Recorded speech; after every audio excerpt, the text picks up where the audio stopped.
বন্ধুরা অনেকেই আমাকে কমেন্ট করছিল যে হাঁটুর পুরনো ব্যথা কী করে ভালো হয়, আর এই যে পায়ের মাংসপেশিতে ব্যথা কিংবা পায়ের পাতায় ব্যথা বা পা ফাটা এরকম সমস্যা থাকলে আজকের ভিডিও একেবারে স্কিপ করা চলবে না, কারণ আমি অনেকটাই পদ্ধতি তোমাদের সঙ্গে শেয়ার করব যেটা অত্যন্ত প্রয়োজনীয় হবে ও কার্যকরী হবে 100%। আমি সুনিতা, আমার চ্যানেলে প্রত্যেক দিনের মতো তোমাদের সকলকে স্বাগত জানাই। চলো তাহলে ভিডিওটি দেখে নেওয়া যাক। তো 40 পেরোলেই এই হাঁটুর ব্যথা প্রায় প্রত্যেকের ঘরে ঘরে এই সমস্যা হয়ে থাকে। তো আজ আমি যে সমস্যার সমাধান নিয়ে এসেছি তার জন্য আলাদা করে কোনো লোকজন লাগবে না, নিজেরাই করে নিতে পারবে। কারণ আমরা যদি অন্যের ভরসায় থাকি সেক্ষেত্রে কিন্তু আমাদের এই কাজগুলো তাড়াতাড়ি হয় না, কারণ পরের ভরসায় থাকলে অনেক সময় কাজটা করাই হয় না আর কি। তো যাই এইরকম ধরনের ব্যালন খাঁজকাটা ব্যালন যদি থাকে তাহলে বেশি ভালো হয়।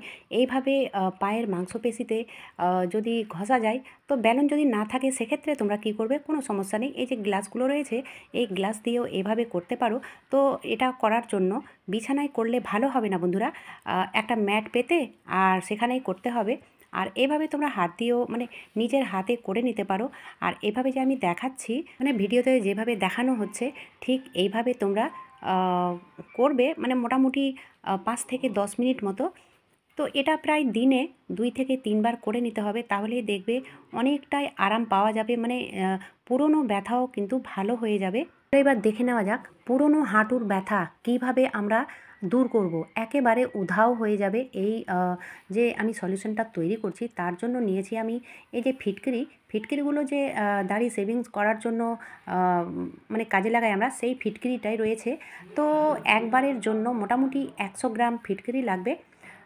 তারপরে এই ফিটকিরিটাকে গুঁড়ো করে নিতে হবে, সে হামলে হোক কিংবা গ্লাসে দিয়ে হোক, যেভাবে ইচ্ছে সেভাবে এই ফিটকিরিটাকে গুঁড়ো করে নিতে হবে। গুঁড়ো করার পরে যেটা করব সেটা খুব সহজ, আর এই ফিটকিরিগুলোর দামও খুব বেশি থাকে না। এবারে যেটা করব সেটা হচ্ছে একটা সসপ্যান নিয়ে নিয়েছি, আর ওতে আমি ফিটকিরিটাকে দিয়ে দিলাম, ফিটকিরির গুঁড়োটাকে দিয়ে দিলাম। আর আমি যেভাবে করছি স্কিপ করলে কিন্তু মিস হয়ে যেতে পারে, সে কারণে এই পুরো ভিডিওটা ভালোভাবে মনোযোগ সহকারে দেখতে হবে। করার যদি ইচ্ছে থাকে তাহলে অবশ্যই এটাকে ভালোভাবে দেখতে হবে। এবারে দেখো আমি নিয়ে নিলাম 1 গ্লাস কিংবা 1.5 গ্লাস, 1 থেকে 1.5 গ্লাস মতো জল। আর এই জলটাকে করতে হবে কি, বয়েল। তো বয়েল করতে গেলে কিন্তু এই ফিটকিরিটা একেবারে জলের সঙ্গে মিশে যাবে। তো এটা তেমন কিছু নয় যে 2-4 মিনিট বয়েল করতে হবে, সেটা নয়, এটা গরম হলেই যথেষ্ট।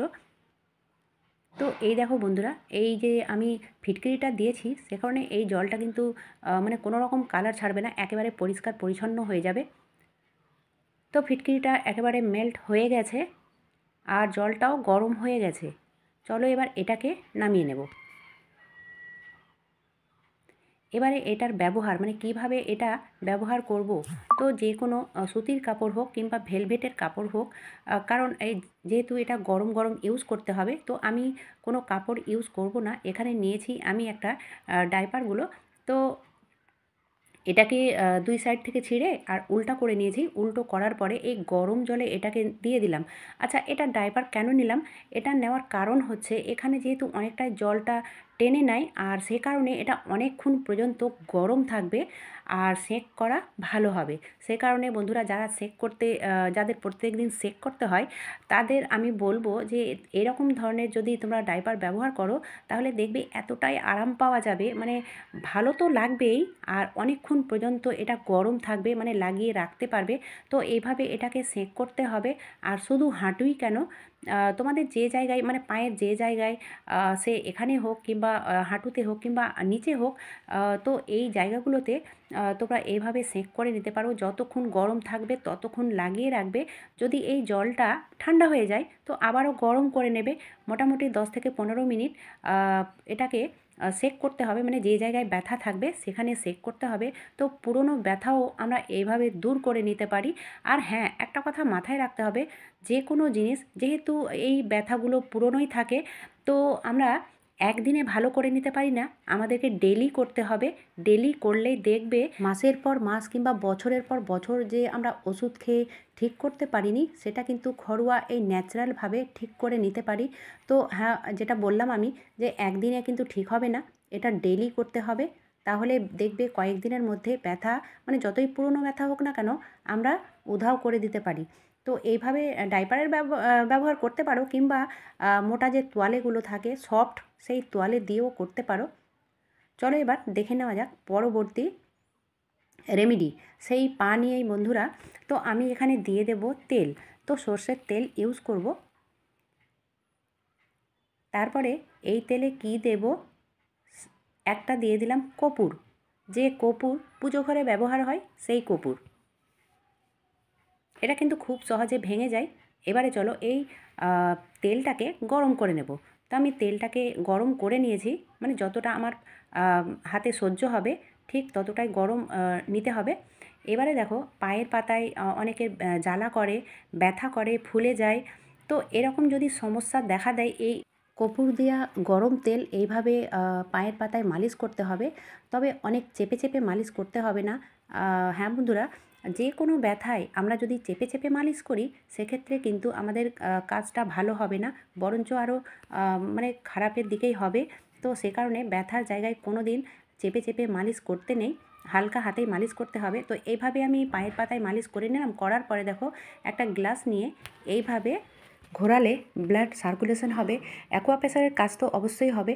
যদি গ্লাস দিয়ে করতে না চাও তাহলে এইভাবে চিরুনি দিয়ে করবে। অবশ্যই এই তেলটা মানে তেলটা মালিশ করার পরে এইভাবে চিরুনি দিয়ে করবে, দেখবে মানে রক্ত সঞ্চালন ভালোভাবে হতে থাকবে। থেকে বড় কথা হচ্ছে এগুলো আমরা নিজে নিজেই করে নিতে পারি, মানে কারোর ভরসায় থাকতে হবে না, কারণ এগুলো আমরা এক জায়গায় বসে যে কোনো সময় করে নিতে পারি। আর এটা যদি রাত্রেবেলায় করা হয় তো বেশি ভালো হয়।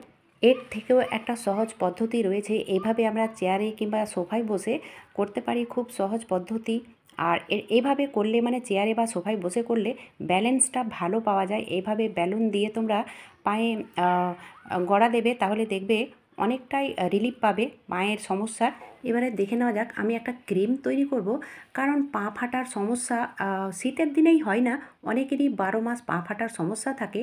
তো আমরা ন্যাচারালভাবে ঘরোয়া জিনিস দিয়ে মানে ঘরের জিনিস দিয়ে এই ক্রিমটা তৈরি করে নিতে পারি। আর এটা যদি ব্যবহার করি তাহলে দেখবে কোনো দিন পা ফাটবে না, আর যদিও পা ফাটা থাকে সেটাও কিন্তু একেবারে উধাও হয়ে যাবে।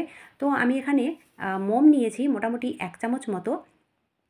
তো মোমবাতি থেকে এইভাবে গ্রেট করে নিয়েছি। গ্রেট করে নিলে সুবিধে হয়, কারণ এটাকে আবার গলাতে হবে, সে কারণে এটা গ্রেট করে নিতে হবে। আর এই মাপজোগটাও ঠিকঠাক রাখতে হবে।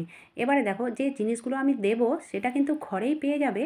আর এই যে অ্যালোভেরা, অ্যালোভেরা কিন্তু এখন তো প্রায় প্রত্যেকের ঘরে ঘরে ছাদে বাগানে দেখতে পাওয়া যায়। আর যদিও নিজের না থাকে তাহলে বাড়ির আশেপাশে থেকে সংগ্রহ করে নিতে পারো। তো এইভাবে আমি এটা থেকে জেল বার করে নেব। তো 1 চামচ যেহেতু আমি মোম দিয়েছি, আর 1 চামচ দিয়ে দেবো অ্যালোভেরা জেল। যদি অ্যালোভেরা এরকম মানে তাজা অ্যালোভেরা না থাকে তাহলে যেটা বাজার থেকে কিনে আনা হয় যে জেলটা, সেটা দিলেও হবে। আর তারপরে দিয়ে দিলাম 1 চামচ সর্ষের তেল, এটা তো প্রত্যেকেরই রান্নাঘরে ঘরে থাকে। আর দিয়ে দিলাম 1 চামচ নারকেল তেল। তো যাই হোক সমপরিমাণে আমি দিয়ে দিলাম। তো নারকেল তেল, সর্ষের তেল আর মোম, আর দিয়েছি অ্যালোভেরা জেল। এবারে দিয়ে দিলাম সসপ্যানে। তারপরে এটাকে গরম করে নিতে হবে, মানে কিছুক্ষণ বলতে 1 থেকে 1.5 মিনিটের মধ্যে এটা হয়ে যাবে। যেহেতু অল্প রয়েছে, যদি বেশি পরিমাণে করতে থাকো করো তাহলে কিন্তু টাইমটাও বেশি লাগতে পারে। তো যাই হোক এটা আমি যতটুকু করেছি তার জন্য 1 থেকে 1.5 মিনিটের মধ্যে এটা হয়ে গেছে। তো এই দেখো বন্ধুরা কেমনভাবে এটাকে করতে হবে। যখন দেখবে মোমটা পুরোপুরি গলে গেছে তখন এটাকে নামিয়ে নিতে হবে। তো ব্যাস হয়ে গেছে। এবারে যেটা করব সেটা হচ্ছে গরম গরম থাকাকালীনই এটা একটা কৌটোর মধ্যে ভরে নিতে হবে। মানে অতিরিক্ত ঠান্ডা করলে আবার জমে যাবে, সে কারণে একটু গরম থাকতেই যেটাতে রাখতে চাইবে সেখানে দিয়ে দিতে হবে। এবারে এটা কিভাবে কোথায় ব্যবহার করব, তো সেটাও একটা ব্যাপার আছে। যদি আমরা ঠিকঠাকভাবে ব্যবহার না করি তাহলে কিন্তু কোনো ক্রিমই কাজ করবে না, সে বাড়িতে তৈরি করা হোক কিংবা বাজার থেকে কেনাই হোক। তো এখানে আমি একটা বড় দেখে গামলা নিয়েছি, আর ওতে দিয়ে দিলাম 1 থেকে 1.5 চামচ মতো লবণ। তারপরে দিয়ে দিলাম ছোট পাউচ প্যাক একটা শ্যাম্পু। এবারে এই যে পায়ে যে ক্রিমটা দেব, তো তার আগে পাটাকে ওয়াশ করা অত্যন্ত প্রয়োজন। তো গামলার মধ্যে আমি নিয়েছি গরম জল, যতটা আমাদের পায়ে সহ্য হয়, আর 1 থেকে 1.5 চামচ লবণ, আর একটা ছোট শ্যাম্পুর প্যাকেট পুরোটাই দিয়ে দিয়েছি। তারপরে দেখো এই পাটাকে মোটামুটি 4 থেকে 5 মিনিট এই গরম জলে ডুবিয়ে রাখতে হবে। তারপরে যেভাবে আমরা ঘষাঘষি করি সেগুলো দিয়ে ঘষে নিতে হবে। অবশ্যই এই কাজটা করতে হবে, যে ক্রিমটা আমি তৈরি করলাম সেটা দেওয়ার আগে এটা অবশ্যই করতে হবে। তো এগুলো কাজ দেখো এক্সট্রা টাইম লাগে না, কারণ আমরা যখন সোফায় বা বিছানায় বসে টিভি ফিভি দেখি, তো সেই সময় আমরা এই কাজটা করে নিতে পারি। সোফায় বসে হোক কিংবা চেয়ারে বসে হোক এই কাজটা করে নিতে পারি। তাহলে একসঙ্গে দুটো কাজও হয়ে যাবে, টিভিও দেখা হবে আর এই কাজটাও হবে। 5 মিনিট পাটাকে ডুবিয়ে রাখার পরে ভালো করে ঘষে টুসে পরিষ্কার করে নিয়েছি। এবারে নর্মাল জল দিয়ে পাটাকে ধুয়ে নেব। ধোয়ার পরে শুকনো গামছা দিয়ে পাটাকে মুছে নিতে হবে। আর হ্যাঁ, এই কাজটা যদি রাত্রেবেলায় করো তাহলে রেজাল্ট একেবারে দ্বিগুণ হবে। তো এটা অবশ্যই চেষ্টা করবে ঘুমানোর আগে করার, কারণ এটা দেওয়ার পরে মানে পাটা পরিষ্কার করার পরে ক্রিমটা দিয়ে দেবো। দেওয়ার পরে যদি আমরা চলাফেরা করি তাহলে সেক্ষেত্রে এই ক্রিমটা বেশিক্ষণ পায়ে থাকছে না। আর যদি দেওয়ার পরে আমরা ঘুমিয়ে যাই তাহলে রেজাল্ট অবশ্যই ডবল হবে, মানে দ্বিগুণ হবে। তো তাড়াতাড়ি পা ফাটা একেবারে উধাও হয়ে যাবে, আর কোনো দিন হবেই না। তো তোমরা এইভাবে প্রত্যেক দিন রাতে করতে থাকবে, দেখবে পা এতটাই নরম হবে, সফট হবে আর পরিষ্কার পরিচ্ছন্ন হয়ে থাকবে, জীবাণু ব্যাকটেরিয়া সব উধাও হয়ে যাবে। তো আজকের ভিডিওটা কেমন লাগলো বন্ধুরা? যদি ভালো লেগে থাকে তাহলে ছোট্ট একটা লাইক করে দিও। আর চ্যানেলে যদি নতুন হয়ে থাকো তাহলে অবশ্যই চ্যানেলটাকে সাবস্ক্রাইব করে নিও, কারণ সাবস্ক্রাইব করতে এক্সট্রা কোনো ব্যালেন্স কাটবে না, একেবারে ফ্রি।